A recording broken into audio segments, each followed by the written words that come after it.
മധ്യവേനലവധി ആരംഭിച്ചതോടെ മാങ്കുളത്തിന്റെ വിനോദസഞ്ചാര മേഖല പ്രതീക്ഷയിലാണ്.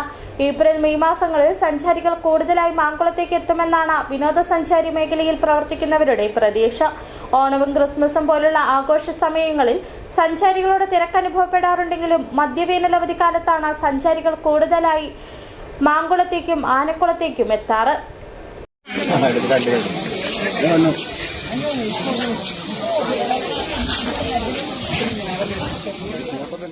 കാടിന്റെ വശ്യ മനോഹാരിതയും കാട്ടരുവികളുടെയും പുഴകളുടെയും ആകർഷണീയമായ കാഴ്ചകളും ജീപ്പ് സഫാരിയും തേയിലത്തോട്ടങ്ങളുടെയും ഏലക്കാടുകളുടെയും പരന്ന കാഴ്ചകളും ആനക്കുളത്തെ ആനക്കൂട്ടവും ആനക്കുളിയുമൊക്കെയാണ് മാങ്കുളത്തിന്റെ വിനോദസഞ്ചാര മേഖലയെ സജീവമാക്കുന്നത്. വേനൽ കനത്തു തുടങ്ങുന്ന ഡിസംബർ മുതൽ കാട്ടാനക്കൂട്ടങ്ങൾ ആനക്കുളത്തെ നിത്യകാഴ്ചയാണ്.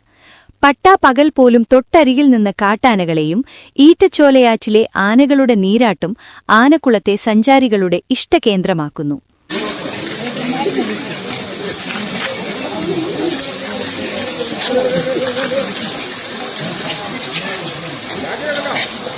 കാനന ഭംഗി ആസ്വദിച്ചുള്ള ജീപ്പ് സഫാരിയാണ് ഇവിടേക്കെത്തുന്ന സഞ്ചാരികളുടെ മറ്റൊരിഷ്ട വിനോദം.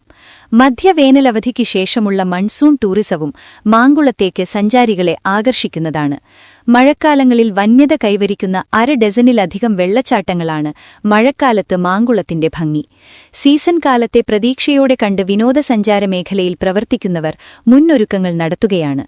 കാട്ടുമൃഗശല്യവും കാർഷിക മേഖലയിലെ വിലത്തകർച്ചയും മൂലം മാങ്കുളത്തെ വലിയൊരു വിഭാഗം ആളുകൾ വരുമാനം കണ്ടെത്താനുള്ള മാർഗമായി വിനോദസഞ്ചാര മേഖലയിലേക്ക് തിരിഞ്ഞിട്ടുണ്ട്. മുൻകാലങ്ങളിൽ എന്ന പോലെ ഈ മധ്യവേനൽ അവധിക്കാലവും മാങ്കുളത്തെ സഞ്ചാരികൾ സജീവമാക്കുമെന്നാണ് പ്രതീക്ഷ. City vision, Mankulam.